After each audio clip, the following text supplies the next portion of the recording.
शहरातील राजवाडा परिसर प्रमुख ठिकाणी पदचाऱ्यांसाठी असलेले फुटपाथ दुकानदारांनी दुचाकी पार्किंगसाठी वापरण्याचा प्रकार दिवसेंदिवस वाढत आहे। फुटपाथ हा पदचाऱ्यांसाठी आहे, पण इथे दुकानदारांचा ताबा दिसतो, अशा प्रतिक्रिया नागरिकांतून येत आहेत।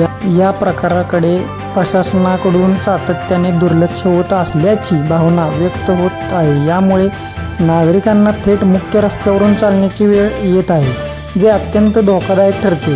फुटपाथवरून जाता येईल म्हणून वयोवृद्ध आणि महिला चालायला निघतात, पण दुकानासमोर फुटपाथवर गाड्यांची इतकी मोठी गर्दी असते की रस्त्यावरून चालावं लागतं। हे प्रशासनाचं अपयश आहे। साताऱ्यात फुटपाथ म्हणजे पार्किंग स्पेस अशी कल्पना काही दुकानदारांनी केली आहे।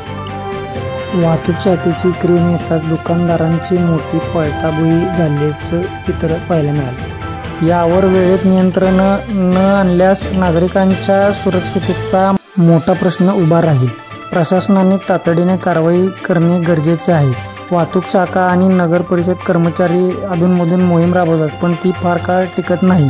वारंवार दुचाकी उचलून वाहतूक पोलिसांनी दंडात्मक कारवाई करावी व पदचाऱ्यांचा मार्ग मोकळा करावा, अशी मागणी समस्त सातारा वासियांकडून होत आहे।